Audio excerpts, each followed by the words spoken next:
Hello mga kababayan! Wagas nga pala, ang tagapagligtas at bubuhay muli ng mga nostalgic Pinoy me moments na siguradong mapapasabi ka ng, naaalala ko to ah. Pero bago tayo magsimula, Pwede bang makahingi ng isang subscribe sa'yo, kaibigan? malaking tulong na yan sa aming mga content creator. Tara, simulan na natin ang sakuna!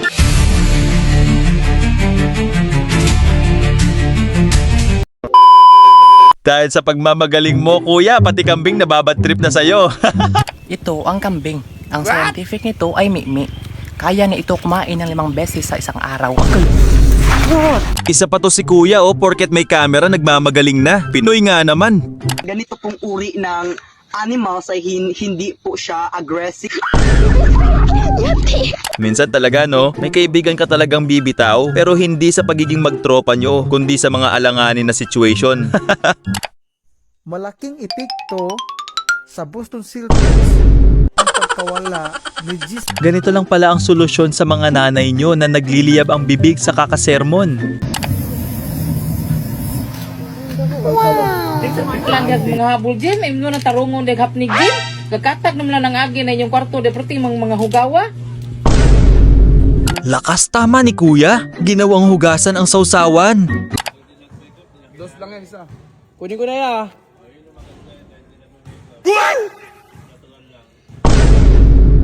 Kilablam mo! Di ko alam, alam ko. Kahit si Jollibee, walang taka sa mga Pinoy.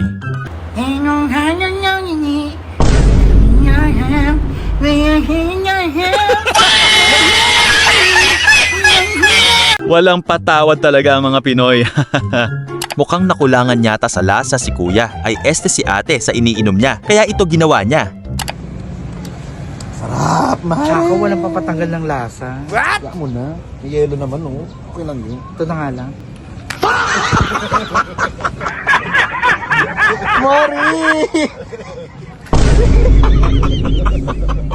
Yung inosente ka lang na bumili, kaso na biktima ka pa din. Aray ko! Magkano tinusi? 100. Pero pag sinabi mo maganda ako, libre na lang. Maganda? Oo. Susunod ko nagbibiro ng ganyan, pangit yan. Basta gagawa ka talaga ng di magandan, expect na lang talaga na may unexpected na karma.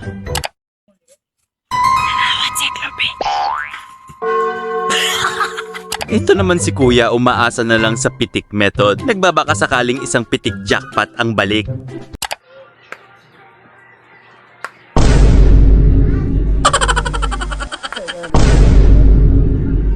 Maawa ka naman sa cellphone mong lumalaban, kuya.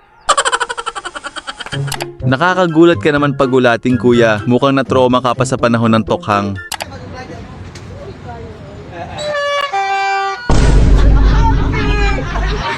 May muscle memory pa sa tokhang si kuya.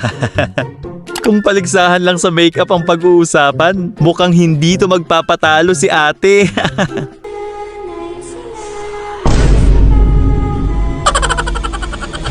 Foundation pa lang, parang mas maliwanag pa sa pangarap ko eh. Aray mo, mukhang may natitirang pang-asim si Tanda. Ewan ko na lang talaga if hindi ka magsasawa sa kaka-cellphone mo kung ganito kalaki ang battery percentage mo.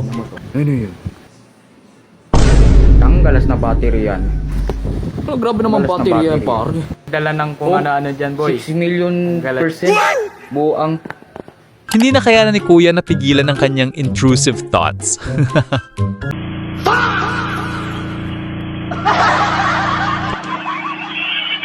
Ito naman si Utoy dahil sa katigasan ng ulo niya. Nakatikim tuloy siya ng mas matigas.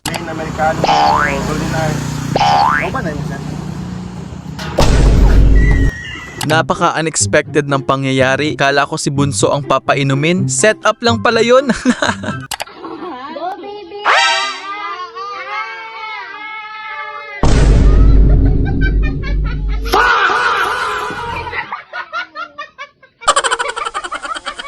Naway kayo mag-ingat kung hindi nyo pa gusto makaharap si San Pedro. Jess, umawak ka! Hindi tayo nagpaalam! Grabe to si kuya, kapursigido makuha ang isda kahit nag-aalangan na ang machine. Go pa rin! Pan, Gilbert Valdez pumapanay-panay. Nakikita naman ni Ryan Tugawin. Nasa harapan Gilbert Valdez, hinahatang nito masasakyan. Ryan Tugawin nasa likuran. Wish ko sana malambing. Uy, pumasok! Pumasok lahat! Naku, Utoy, sana worth it ang mga winish mo dyan. Mukhang pangbaon mo pa ang hinagis mo na barya, ah.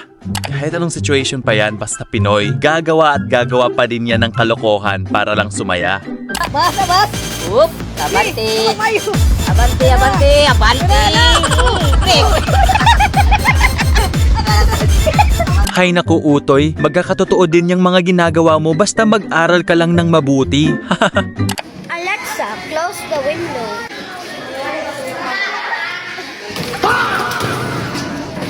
Napakaswerte mo na lang talaga pag may classmate ka na backer.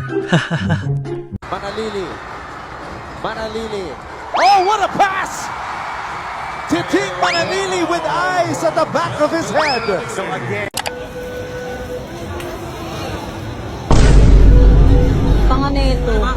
Grabe ka naman, ate. Baka nagutom lang yan si kuya. Tignan nyo kung gaano ka-alerto si kuya. Kahit di pa binabato, nakailag na. Dog.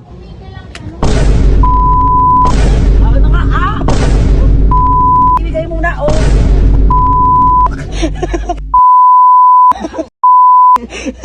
Lakas ng trip mo, kuya. Ginawa mo namang aso si kuya. Ito nga aso.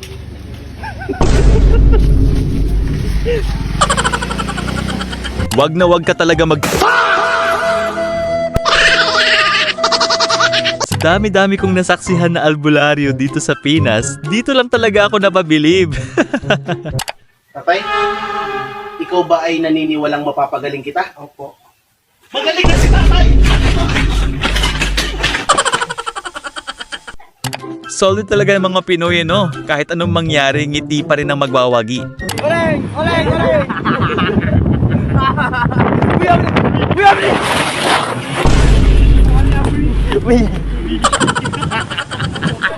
Hindi mo talaga maiwasan na magkatropa ka ng sira ulo, no? Gusto mo sabaw?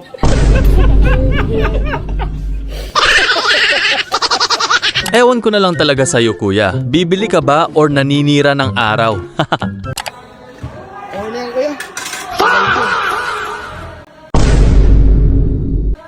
Nakanamay mo na namang hinayupa ka.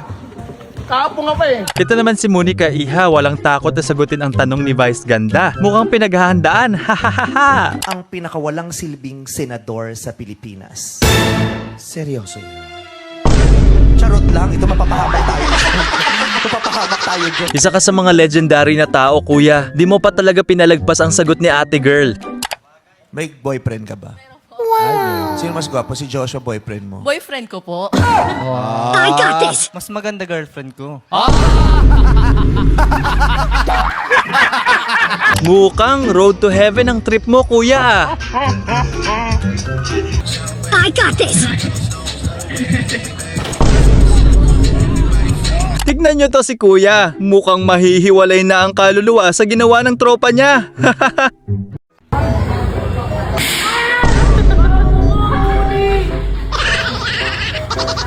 Ito na ata ang sinasabi nila na pag gusto mo, gawan mo ng paraan.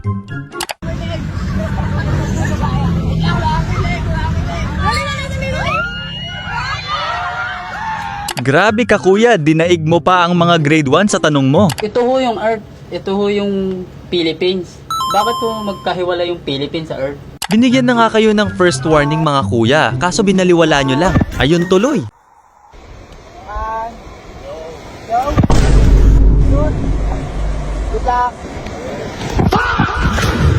Ito naman si kuya, binuhos ang galit sa halaman ng nanay niya. Lagot ka talaga niyan, kuya.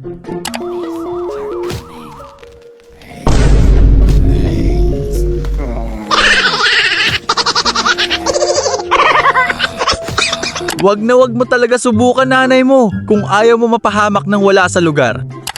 Sige, subukan mo ilagay yan. Pag hindi ikaw ang hinugasan ko.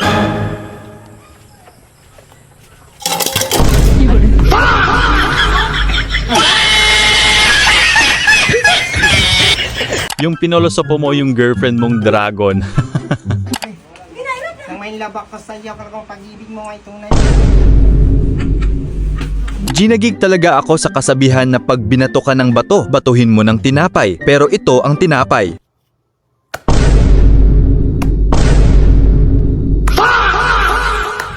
School bukol talaga kalalabasan mo dito, ha ha ha. Hanggang dito na lang muna tayo mga kawagas. Huwag kalimutan mag-subscribe kung napasaya ko araw mo. Bye!